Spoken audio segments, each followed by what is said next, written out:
And that is because a quantum computer is built on qubits, these devices which take advantage of quantum superposition to reduce the number of steps required to complete the computation.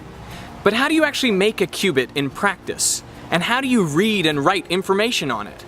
I met up with researchers who are using the outermost electron in a phosphorus atom as a qubit. This single phosphorus atom is embedded in a silicon crystal right next to a tiny transistor. Now, the electron has a magnetic dipole called its spin, and it has two orientations, up or down, which are like the classical 1 and 0.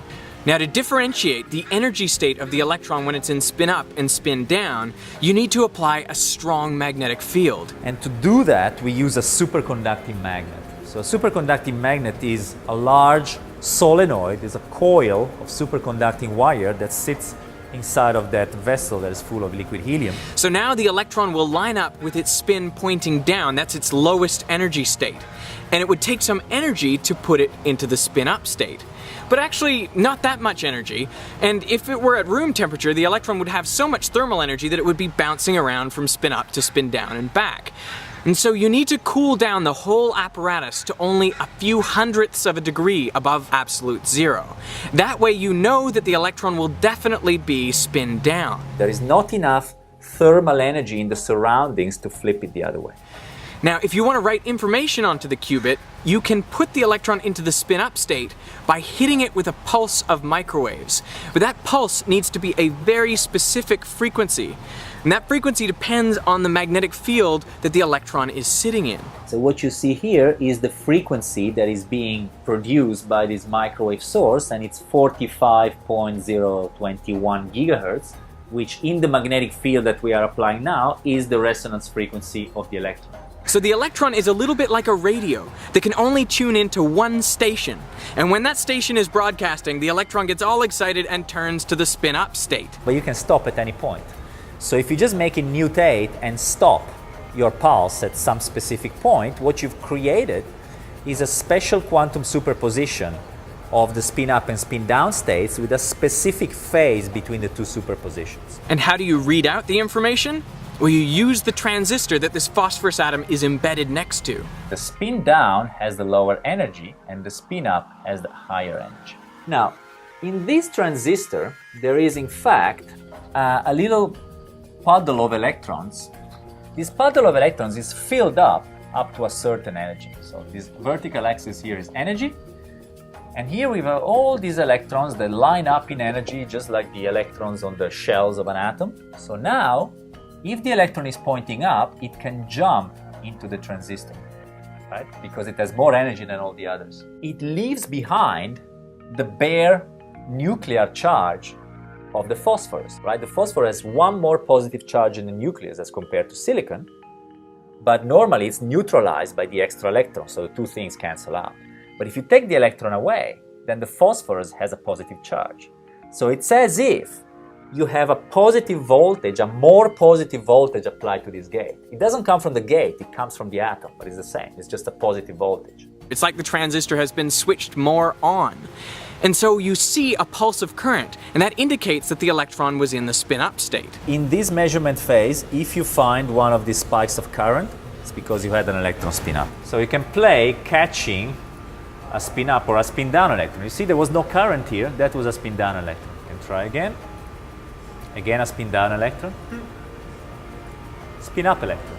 Now, these researchers have actually gone further, using the nucleus of the phosphorus atom as a qubit.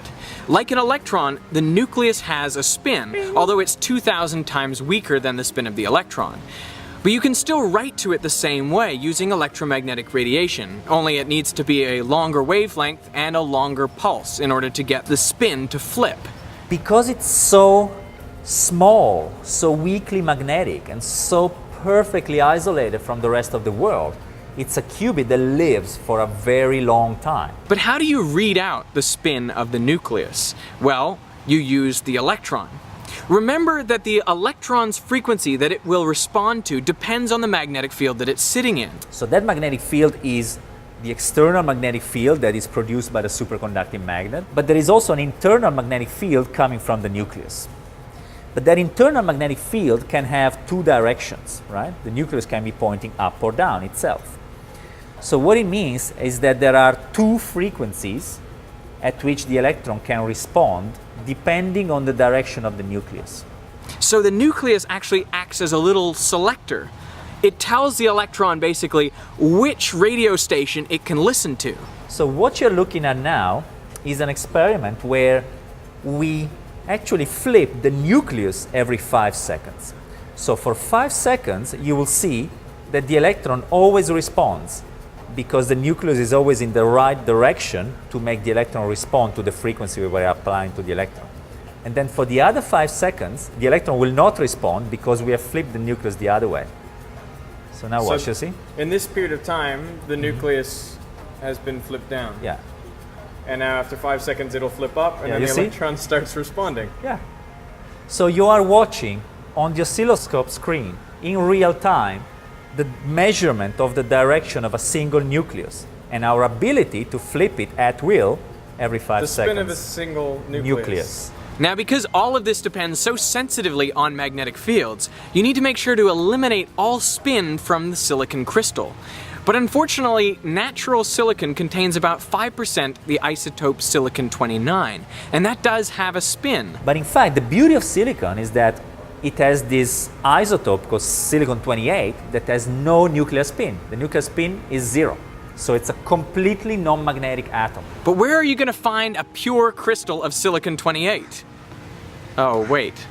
These isotopically purified silicon-28 crystals are being produced anyway for a purpose completely different from quantum computing. They're being produced to redefine the kilogram through the Avogadro project. So the offcuts from that silicon sphere are actually being used as the home for qubits. That, I think, is incredible. There is no waste in this science.